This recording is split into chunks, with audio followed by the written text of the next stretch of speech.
नमस्कार दोस्तों, जय श्री श्याम। जैसा कि आपने थंबनेल देखा है, आज की वीडियो में हम बात करेंगे कि म्यूचुअल फंड की किस किस कैटेगरी में इनफ्लो हुआ है और म्यूचुअल फंड की ऐसी कौन सी कैटेगरी है जिसमें आपको आउटफ्लो देखने को मिलता है। यहाँ पे क्या है दोस्तों, हम जितनी भी बात करेंगे, जितना भी आपको डेटा बताऊंगा वो मई 2024 का और जून 2024 का बताऊंगा। अब इसमें दोस्तों लार्ज कैप की भी बात होगी, मिड कैप की भी होगी, स्मॉल कैप की भी होगी और हमारे जो थीमेटिक फंड्स होते हैं उसकी भी बात होगी। तो दोस्तों कंप्लीट वीडियो वॉच करना, वीडियो को स्किप बिल्कुल भी मत करना। तो चलिए शुरू करते हैं आज की हमारी वीडियो को। चैनल पे नए हो तो चैनल को सब्सक्राइब कर लेना और बेल आइकन के बटन को दबा देना। तो यहाँ पे दोस्तों सबसे पहले हम बात करेंगे कि म्यूचुअल फंड के अंदर हमको टोटल कितना इनफ्लो देखने को मिला है। तो यहाँ पे देख लीजिए, अगर हम बात करें म्यूचुअल फंड की, तो म्यूचुअल फंड में क्या है दोस्तों, दो तरीके के इन्वेस्टमेंट आपको देखने को मिलते हैं। एक होता है इक्विटी के अंदर, दूसरा होता है डेप्थ का। तो यहाँ पे हम बात कर रहे हैं इक्विटी की। अगर इक्विटी के अंदर दोस्तों हम टोटल इनफ्लो देखें कि म्यूचुअल फंड में टोटल इक्विटी वाले फंड्स में कितना पैसा आया है, तो यहाँ पे टोटल आपको जो ग्रोथ देखने को मिलेगी वो 17% की ग्रोथ देखने को मिलेगी। अब लेकिन बात ये आती है कि सर म्यूचुअल फंड में जो टोटल ये पैसा आया है, इनमें से सबसे ज्यादा ग्रोथ किस कैटेगरी में देखने को मिलेगी। तो दोस्तों यहाँ पे देखो, सबसे पहले तो मैं आपको बताऊं मई की। अगर हम मई की बात करें तो मई के अंदर जो टोटल म्यूचुअल फंड के अंदर, इक्विटी वाले म्यूचुअल फंड के अंदर जो टोटल पैसा था वो था 34,697 करोड़ का। ये बात है मई 2024 की। लेकिन अगर हम यहाँ पे देखें जून की, तो जून के अंदर आपको जो टोटल इसमें फ्लो देखने को मिलेगा, इनफ्लो मिलेगा, वो है 40,608.19 करोड़ का। अब यहाँ पे ये चीज देखो, अगर मई की वैल्यू देखें तो ये 34 से, अगर हम सीधे सीधे राउंड फिगर में देखें, अगर जून की बात करें तो सीधे सीधे ये 40 में हो चुकी है। अब यहाँ पे ये है कि सर म्यूचुअल फंड के अंदर जो सब इतना सारा पैसा आया है, लेकिन ये किस कैटेगरी में सबसे ज्यादा पैसा आया है। तो यहाँ पे दोस्तों बात ये आती है कि म्यूचुअल फंड के अंदर जो सबसे ज्यादा कैटेगरी को पसंद करा है वो इन्वेस्टर ने करा है थीमेटिक फंड्स को। ना स्मॉल कैप को, ना लार्ज कैप को, ना मिड कैप को, ना फ्लेक्सी कैप को। जो इन्वेस्टर ने पसंद करा है वो करा है थीमेटिक फंड्स को। अब थीमेटिक्स फंड क्या होते हैं? देखो, थीमेटिक्स फंड्स वो फंड होते हैं जो पर्टिकुलर किसी थीम पे वर्क करते हैं। ऐसा नहीं है कि जैसे मान लीजिए कोई एक सेक्टर है, वो पर्टिकुलर एक सेक्टर में अपना पैसा इन्वेस्ट करेंगे, नहीं। थीमेटिक फंड्स में क्या होता है, जैसे अभी हाल ही में हम देखें तो एक एनएफओ आया था मोतीलाल ओसवाल का, डिफेंस का।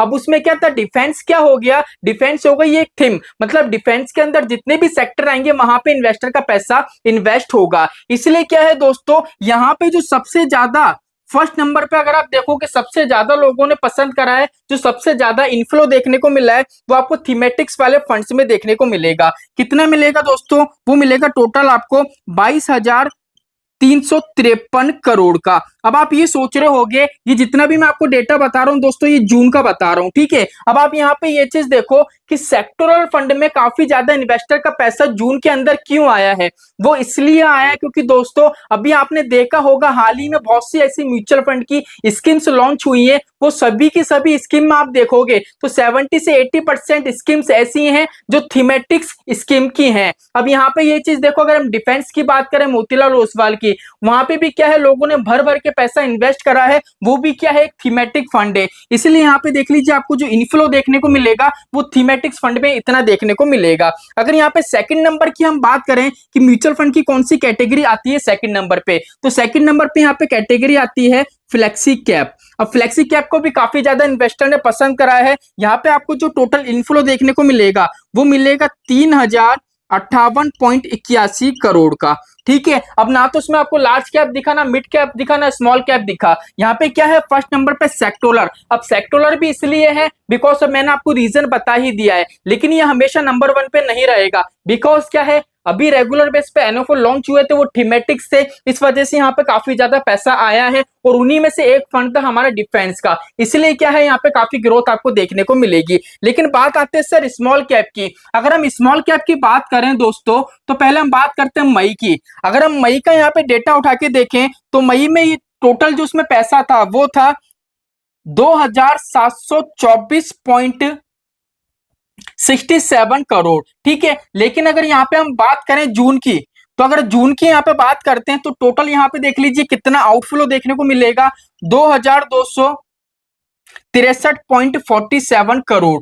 अब यहाँ पे ये चीज देखो, मई के अंदर तो काफी इन्वेस्टर ने यहाँ पे पैसा इन्वेस्ट करा था, आपको राउंड फिगर में दिख रहा होगा 2724। लेकिन जून के महीने की बात करें तो यहाँ पे क्या है, इन्वेस्टर ने पसंद नहीं करा है, क्योंकि इन्वेस्टर ने जून के महीने में जो पैसा इन्वेस्ट करा है वो थीमेटिक्स फंड्स के अंदर करा है, इसलिए यहाँ पे देख लीजिए आउटफ्लो देखने को मिल रहा है 2263 करोड़ का। अब यहाँ पे बात आती है कि सर स्मॉल कैप का हो गया, अब बात करते हैं मिड कैप की। अगर मिड कैप की बात करें, अगर हम मई का यहाँ पे डेटा उठा के देखें तो मई पे इसमें जो टोटल इन्वेस्टमेंट था वो था 2605.7 करोड़ का, ठीक है। लेकिन अगर हम बात करें यहाँ पे जून की, तो यहाँ पे जून में आपको क्या है दोस्तों, वापस से देख लो, यहाँ पे वापस से आपको देखने को मिलेगा आउटफ्लो। कितने का आउटफ्लो देखने को मिलेगा देख लीजिए, यहाँ पे देख लीजिए 2605 है, यहाँ पे 2527 है। तो क्या कहने का मतलब है, जब से थीमेटिक्स फंड मोतीलाल ओसवाल का जो डिफेंस फंड आया था, उसका सीधा सीधा इंपैक्ट कहां पे देखने को मिल रहा है,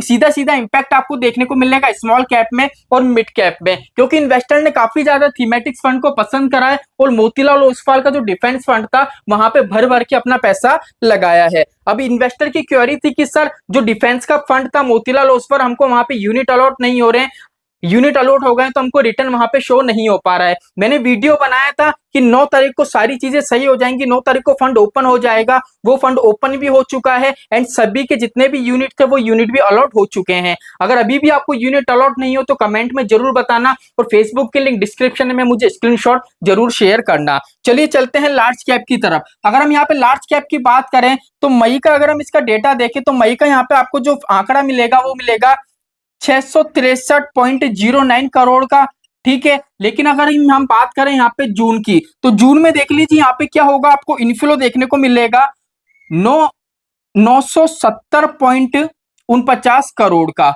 अब यहाँ पे ये चीज देखो, इन्वेस्टर का जो रुझाव था वो एकदम से कहां पे बढ़ गया है, लार्ज कैप की तरफ बढ़ गया है। अगर यही हम बात करें 2023 की, तो 2023 में क्या हुआ था, स्टार्टिंग के टाइम पे लार्ज कैप काफी अच्छा रिटर्न दे रहा था, इसलिए क्या करा है लोगों ने लार्ज कैप में इन्वेस्टमेंट करा था। लेकिन क्या हुआ था, जैसे 2023 का आधा साल खत्म हो गया था तो स्मॉल कैप वो काफी बेटर रिटर्न बना के दे रहा था, तो लार्ज कैप वालों ने सीधे सीधे क्या करा था, अपना पैसा स्विच करा, अपने इन्वेस्टमेंट को स्विच करा और स्मॉल कैप के अंदर आ गए थे। लेकिन अभी के टाइम में दोस्तों अगर हम बात करें तो देखो स्मॉल कैप है वो पीछे है और इन्वेस्टर जो पसंद कर रहे हैं वो थीमेटिक्स फंड को और लार्ज कैप को काफी ज्यादा पसंद कर रहे हैं। तो दोस्तों ये सब चीजें चलती रहेगी, लेकिन आप बस इतना सा गोल बना के रखो, आप जिस भी फंड में इन्वेस्टमेंट करो, चाहे वो कोई सी भी कैटेगरी हो, फंड का मार्केट कैसा भी हो, चाहे वो आपको नेगेटिव रिटर्न दे चाहे वो पॉजिटिव रिटर्न दे, अपना गोल बना के रखो कि भैया मुझे लॉन्ग टर्म के लिए इन्वेस्टमेंट करना है और उस इन्वेस्टमेंट को बिल्कुल भी छेड़छाड़ मत करो।